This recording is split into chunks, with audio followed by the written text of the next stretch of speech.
Praise the Lord. आप सबको प्रभु यीशु मसीह के पवित्र मीठे नाम में जय मसीह की।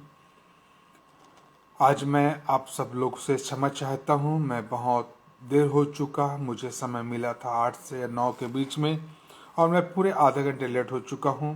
इसलिए आप सभी से मैं क्षमा चाहता हूं और इस अवसर के लिए प्रभु को धन्यवाद देता हूं। जैसा कि आज हम निरंतर प्रभु यीशु मसीह के सेवकाई में लगे हुए हैं और एक दूसरे को प्रभु के वचन में उठाते हैं, हम प्रभु को धन्यवाद देते हैं। जैसा प्रभु यीशु मसीह हमसे कहता है लूका रचित सुसमाचार और उसका 8वां अध्याय और उसके 4 पद से लेकर के 8 पद में, वहां पे एक किसान है जो बीज बोता है और वहां पे बहुत सुंदर वर्णन है बीज बोने का। और जैसे हम पढ़ते हैं 4 पद से 8 पद लिखा है, जब नगर नगर में आकर लोगों की बड़ी भीड़ उसके यहाँ एकत्र हो रही थी तो उसने एक दृष्टांत कहा था कि एक किसान अपने बीज बोने निकला। जब उसने बीज बोया तो कुछ बीज राह किनारे जा पड़े और पहले तरह रौंद गए और चिड़ियाएं उन्हें चुग गई। कुछ बीज चट्टानी धरती पर गिरे, वे जब गिरे तो नमी के बिना मुरझा गए।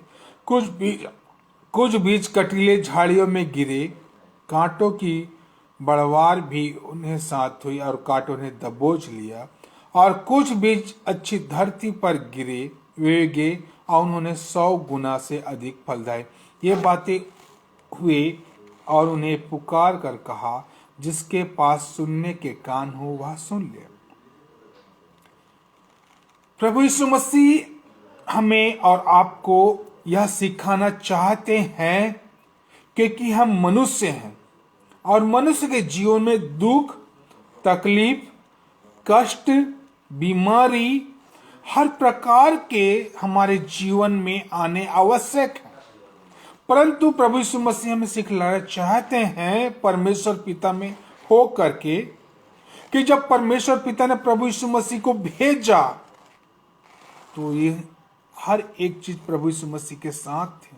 जब प्रभु यीशु मसीह का जन्म उत्सव हुआ तो 3 ज्योतिषी जो यहूदी नहीं थे, जो क्रिश्चियन नहीं थे, जो प्रभु के मानने वाले नहीं थे, परंतु उन्होंने भविष्यवक्ताओं की पुस्तक में पढ़ा और वे भविष्यवक्ताओं की पुस्तक को पढ़ करके क्या हुआ, यीशु मसीह की खोज में निकल आए। और जब प्रभु यीशु मसीह की खोज में निकल आए तो उन तीनों ने प्रभु यीशु मसीह के जन्म उत्सव पे वहां पे पहुंचकर एक ने गंधरस, एक ने लोबान और एक ने सोना चढ़ाया। सोना किसका प्रतीक है? राजा का। गंधरस क्या है? मनुष्य के जब मर जाता है तो उसके जीवन में लेप लगाने का। और लोबान क्या है? खुशबू का। अर्थात परमेश्वर ने अपनी योजना को प्रभु यीशु मसीह के जन्म के समय लगा दिया था और वही बात आज हमको सीखने का अवसर मिलता है कि हम प्रभु यीशु मसीह के साथ संगति में बने हुए हैं और प्रभु यीशु मसीह के साथ अपने जीवन को हम आगे बढ़ाते हैं। प्रिय, हमारा परमेश्वर है जो हमें प्रभु यीशु मसीह में होकर चलता है। यहां पे हम एक दृष्टांत देखते हैं। एक जो किसान है वह बीज बोता है और लिखा है जब एक किसान अपने बीज में बीज बोने वाला निकला तो बीज बोया, जो क्या हुआ, राह के किनारे पड़ गया और वहां पे लिखा है पैरों के तले रौंद दिया गया। प्रियो, जब एक बीज बोने वाला किसान जब बीज को खेत में छिड़कता है तो वो हमेशा चाहता है कि मेरे बीज खेत के अंदर गिरे और वह एक फलवंत हो और उससे एक बीज से कई गुना फल निकले। परंतु हम देखते हैं कि बीज बोने वाला क्या कर रहा है? बीज बो रहा है और वह रोड, सड़क के किनारे पड़ा और वो मनुष्यों के पैर के तले रौंदा गया। पहली बात हम देखते हैं कि वो पैरों के तले रौंदा गया। दूसरी बात हम देखते हैं, यहां पे वचन बतलाता है कुछ बीज चट्टानी धरती पर गिरे। क्या हुआ? पहली बीज क्या हुआ? मनुष्य के पैरों के तले गिर गया और उसे मनुष्यों ने आते जाते ना देखने के कारण पैर में दब गए।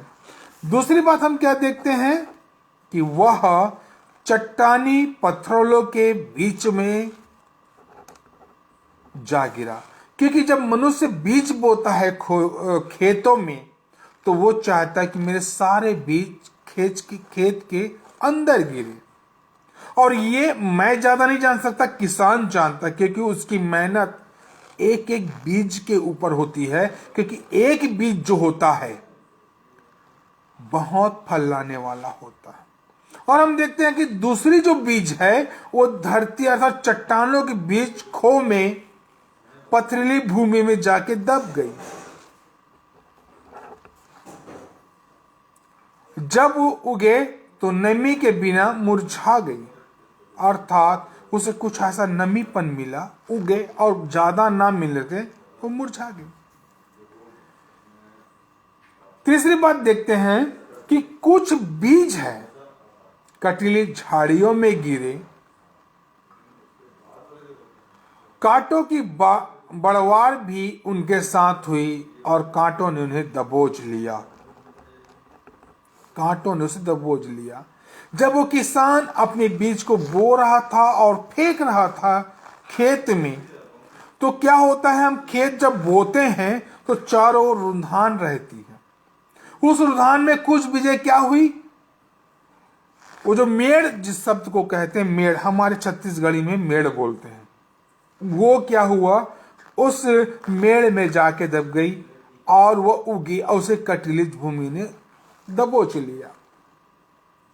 और चौथी बात हम देखते हैं कि कुछ जो बीज थी अच्छी धरती पर गिरी और वह 100 गुनी फल ली, अर्थात जो खेत के अंदर बीज बोने वाला किसान था वो बीज को बोया। और हम सीखते हैं कि यहां पे जो बीज बोने वाला किसान है वह अपने 100 गुना फल को उस खेत में बोना चाह रहा था, और ऐसा हुआ भी। किंतु हम वचन को पढ़ते हैं, वचन हमें सत्यता बताती है। मैंने अपने बड़े पिताजी को देखा, छत्तीसगढ़ के विश्रामपुर जगह में उन्होंने खेत में अपने बीज बो रहे थे और वो ऐसे हाथ को गोल घुमा के फेंकते थे और चारों दिशाओं में खेत के अंदर गिरते, और कुछ जो बीज होती थी वह रोड के किनारे किनारे फेंका जाते थे जहां पे मनुष्य चला करते थे, और कुछ एक ऐसे होते थे चट्टानों में अर्थात पथरीली भूमि में दब जाते थे, और कुछ ऐसे होते थे जो हम रूंधते थे, मेड़ होते थे कि कोई जानवर आके हमारे खेत में ना आए। उन रुधानों में कुछ बीज जाके गिर जाते थे और बहुत से जो थे बीज वो हमारी सोच के अनुसार खेत में गिर जाते थे। और हम देखते हैं जो रोड में सड़क में गिरे उसे मनुष्यों के पैर ने दबा दिए, जो चट्टानों में गिरे उन्हें कम नमी मिलने के कारण वहां ना फलवंत हो सके, और कुछ जो है कांटों में फलवंत हुए परंतु वो कांटों ने उन्हें दबा लिया। और चौथी बात हम देखते हैं कि कुछ बीज अच्छी धरती पर गिरे, वे उगे और उन्होंने 100 गुना से अधिक फलवंत हुए। प्रियो, अभी हम और आप 2021 को अपने जीवन में ग्रहण किया और 2022 में हम प्रवेश कर रहे हैं। आप और मैं जो प्रभु यीशु मसीह के अनुयायी हैं, आप और मैं जो प्रभु यीशु मसीह के पद चिन्हों में चलते हैं, क्या आप और मैं यह विश्वास करते हैं कि आने वाले 2022 में आप और मैं प्रभु यीशु मसीह के साथ चलेंगे। कहीं ऐसा तो नहीं कि हम अपने जीवन को उन मनुष्यों के साथ व्यतीत करते हैं जो संसार में अपने जीवन को व्यतीत करते हैं, जिनका जीवन कोई उद्देश्य नहीं है, जिनका जीवन सिर्फ खाना पीना, जिनका जीवन फिर सिर्फ अपने आप को देखना, जिनका जीवन सिर्फ अपने आप में मैच्योर होना, जिनका जीवन सिर्फ मैं। और वचन कहता है वो पैरों के तले रौंद दिए गए, वे पैरों के तले खत्म हो गए, जिनका कोई वजूद नहीं। वो फलने से पहले, बढ़ने से पहले वे क्या हुए? संसार ने उसे दबा दिया। वचन कहता है, वहां पे लिखा है, एक किसान अपने बीज बोना निकला। जब उसने बीज बोया तो कुछ राह में गिरा। कौन सा राह में गिरा? उस राहों पे जो मनुष्यों के पैरों में रौंदा जाता है, उन राहों पे जो मनुष्यों के द्वारा तकलीफ पाया जाता है, उन मनुष्यों के द्वारा जिनका कोई वजूद नहीं है। वचन सिखाता है मेरे प्रियो, मेरे भाई और बहनों, आप और मैं यीशु मसीह के अनुयायी हैं। हमें वो बीज बनना है कि राह में नहीं गिरना है, परंतु मनुष्यों के हृदय में गिरना है, ताकि वो फलवंत हो सके। और जो फल फलवंत होगा वही दूसरों को आशीषित होगा। आप वचन को पढ़ेंगे यूहन्ना रचित सुसमाचार उसका 14 अध्याय, यूहन्ना रचित सुसमाचार उसका 15 अध्याय। वचन कहता सच्ची दाखलता मैं हूं, अर्थात जो कोई प्रभु यीशु मसीह में फलवंत होगा वो फैलेगा, फूलेगा और दूसरे के लिए आशीष होगा। हम यहाँ पे देखते क्या है? वो पैरों के तले रौंदा गया। दूसरी बात हम देखते हैं, जब वो किसान अपने खेत में बीज बो रहा था तो कुछ क्या लिखा है? चट्टानों में, पथरीली भूमि में जा गिरे। क्योंकि फेंकने वाले बीज को अपने खेत में फेंकते हैं और कुछ 1 2 दाना 4 दाना क्या छटक के चट्टानों के बीच में, पथरीली भूमि में, एक ऐसी जगह में घुस जाते हैं जहां पे उनका कोई वजूद नहीं है। आज प्रभु यीशु मसीह सिखलाना चाहते हैं कि हर एक के जीवन में उनका अपना अपना अधिकार है, हर एक को जीने का अधिकार है, और आज का अवसर सबको मिला हुआ है। परंतु क्या हम उस जीवते प्रभु यीशु मसीह के अधीन जीते हैं कि हम मनुष्यों के अधीन जीते हैं? बाइबल बताती है, श्रापित है वह पुरुष जो मनुष्य पे भरोसा रखता है। यही तो वचन सिखला रहा है, यही तो वचन बतला रहा है, यही तो वचन कहना चाहता है कि हम प्रभु यीशु मसीह के अनुसार जीवन जिए, न कि मनुष्यों के जीवन में जाके शामिल हो जाए, मनुष्य के बताए अनुसार अपने जीवन को व्यतीत करें। जो व्यक्ति मनुष्य के बताए हुए अनुसार अपने जीवन को जीता है वो अपने जीवन को नरक में ढकेलता है, परंतु जो व्यक्ति वचन के अनुसार अपने जीवन को जीता है वही व्यक्ति अपने जीवन को क्या करता है? आगे बढ़ाता है, क्योंकि वचन ही जीवन है, क्योंकि वचन ही प्रभु यीशु मसीह है, क्योंकि वचन ही परमेश्वर है। बाइबल क्या कहती है? वचन देहधारी हुआ और हमारे बीच में क्या हुआ? प्रकट। अब हम क्यों ना प्रभु के वचन के अनुसार जिए, न कि हम उस पथरीली भूमि में जाके घुस जाए। हमें किस बात का डर? हम मनुष्य से क्यों डरें? हम उस मनुष्य से क्यों डरे जो हमारा कुछ मदद नहीं कर सकता? मनुष्य एक दूसरे की शोषण करता है, मनुष्य एक दूसरे का सिर्फ उपयोग करता है। इसलिए प्रियो, हमें भी प्रभु यीशु मसीह के वचन के अनुसार अपने जीवन को जीना है, न कि उस वचन के अनुसार जो पथरीली भूमि में जाकर के घुस गए।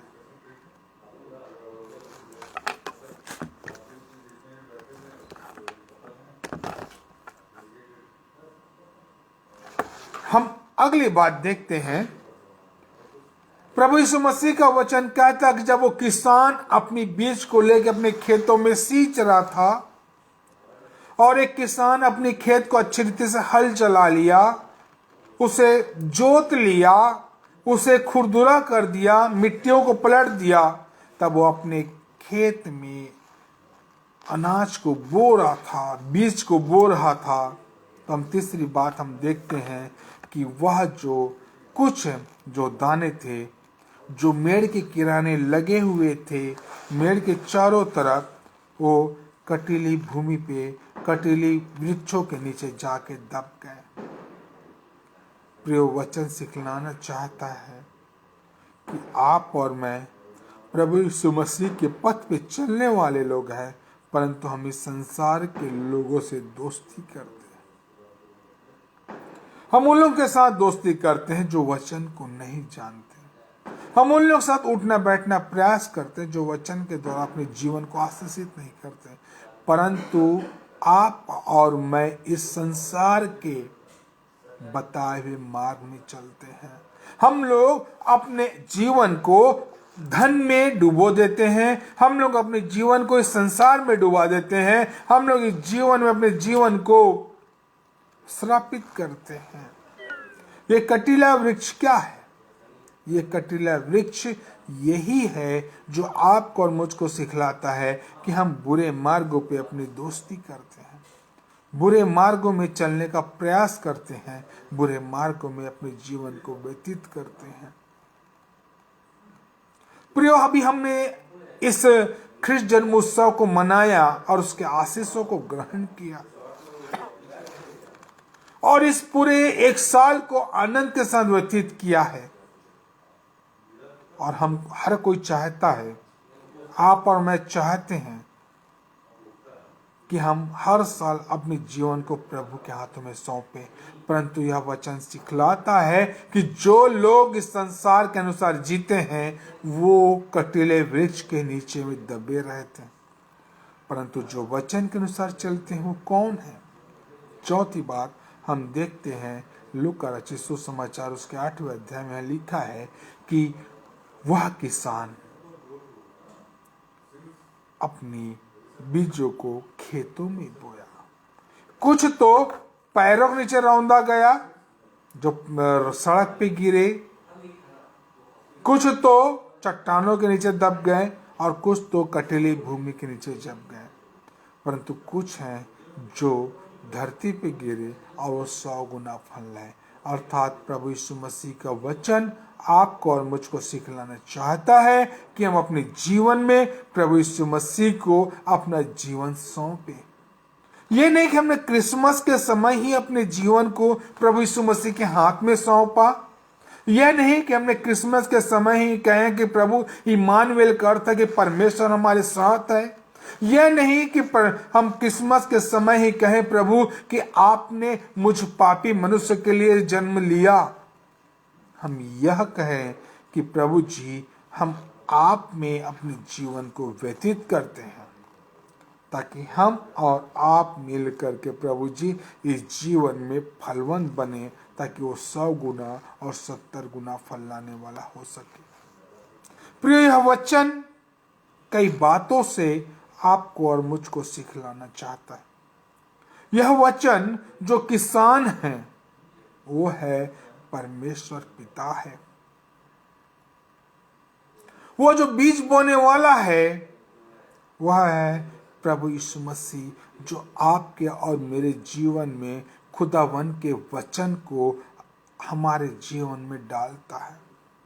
और वो जो कटीली भूमि है, जो चट्टान है, जो मिट्टी है, वो आप और मैं हैं। हम किस प्रकार से प्रभु के वचन को अपने जीवन में ग्रहण करते हैं। आप और मैंने इस 2021 को बड़े आनंद के साथ ग्रहण किया है। 2021 में पिता परमेश्वर के पुत्र प्रभु यीशु मसीह को, पवित्र आत्मा की सामर्थ को और परमेश्वर पिता को अपने जीवन में पाया है। क्या आप और मैं बस 2021 को जीना चाहते हैं? या फिर 2021 में ही अपने जीवन को खत्म करना चाहते हैं? नहीं प्रियो, हम 2022 में भी अपने जीवन को भी प्रभु के हाथ में सौंपें, क्योंकि आने वाला पल उस जीवित परमेश्वर का है। इसलिए मेरे प्रियो, आने वाले 2022 में आप और मैं प्रभु के साथ और संगति में बने रहें, क्योंकि कब प्रभु का आना निकट है ये आप और मैं नहीं जानते। कोई भविष्यता नहीं बता सकता, सिर्फ और सिर्फ परमेश्वर पिता ही हम पर प्रकट कर सकता है। इसलिए प्रियो, हमें अपने आप को उस किसान के समान अपने कार्य को करना है। क्योंकि देखिए, हम मनुष्य हैं, हमसे गलती होगी, परंतु हम अपने आप को संभाले कि हम उस चट्टान के नीचे ना जाएं। हम संभाले अपने आप को कि किसी संसार के पैरों के नीचे ना दबे जाएं। हम संभाले अपने आप को कि तकलीफों में ना पड़े रहें, परंतु प्रभु यीशु मसीह के पवित्र हाथ में अपने आप को सौंप दें। आइए हम इस 2022 में प्रभु यीशु मसीह के साथ आगे बढ़े और प्रभु को धन्यवाद दे। इस गीत को गाएंगे, इस कोरस को। योग्य केवल तू, योग्य केवल तू, योग्य केवल तू ही प्रभु, मेरे प्रभु यीशु। पवित्र केवल तू, पवित्र केवल तू,